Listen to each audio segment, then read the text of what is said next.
ఇన్ని రోజులు కాంగ్రెస్ పార్టీలో అసలు మంత్రివర్గ విస్తరణ ఎప్పుడు జరుగుతుంది అనే చర్చ జరిగింది. అయితే ఇప్పుడు కొత్తగా ఏం చర్చ జరుగుతుందట అంటే మంత్రివర్గ విస్తరణ జరిగితే గనక ఉండేదెవరు ఊడేదెవరు. ఇప్పుడు కాంగ్రెస్ పార్టీలో కొత్తగా ఈ చర్చ జరుగుతుందట. ఎందుకంటే ఇప్పుడు కొత్తగా మంత్రివర్గంలోకి తీసుకోవాలంటే 6 ఖాళీలు ఉన్నాయి. ఇప్పటికీ 12 మంది ఉన్నారు. ఇంకొక 6 ఖాళీలు ఉన్నాయి.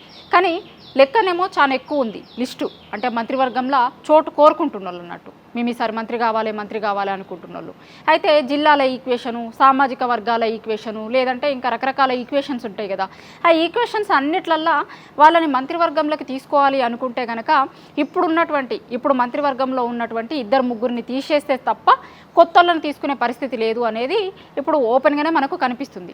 సో ఇట్లాంటి పరిస్థితులల్లో ఇప్పుడు ఎవరిని తీసేస్తారు, అసలు ఎవరిని ఉంచుతారు, లేకపోతే బయట ప్రచారం జరుగుతున్నట్టు 2-3 కాకుండా ఎక్కువ మందిని ఏమన్నా తీసేస్తారా? ఎందుకంటే 6 ఖాళీలే ఉన్నాయి, కానీ లెక్కనేమో చాలా ఎక్కువ ఉంది కదా. వాళ్ళందరినీ తీసుకోవాలి కోరుకుంటున్న వాళ్ళలో చాలామందికి కాంగ్రెస్ పార్టీ అగ్రనాయకత్వము ఇంకొకరు రకరకాల ఈక్వేషన్స్లలో కొంతమందికి మాట ఇచ్చున్నారు. కాబట్టి వాళ్ళందరినీ తీసుకోవాలనుకుంటే ఈక్వేషన్స్ సెట్ అవుతలేదు. సో ఉన్నోళ్ళని కొంతమందిని తీసేయాల్సి వస్తుంది అని ప్రచారం చాలా ఎక్కువ జరుగుతుంది కాంగ్రెస్ పార్టీలో. సో ఇప్పుడు ఏం నడుస్తుంది అంటే అసలు మంత్రివర్గ విస్తరణ జరిగితే కనుక ఉండేదెవరు, ఇప్పుడున్నటువంటి మంత్రివర్గంలో ఉన్నటువంటి వాళ్ళల్లో ఉండేదెవరు ఊడేదెవరు అనేది ఇప్పుడు కాంగ్రెస్ పార్టీలో కొత్తగా చర్చ నడుస్తుందట.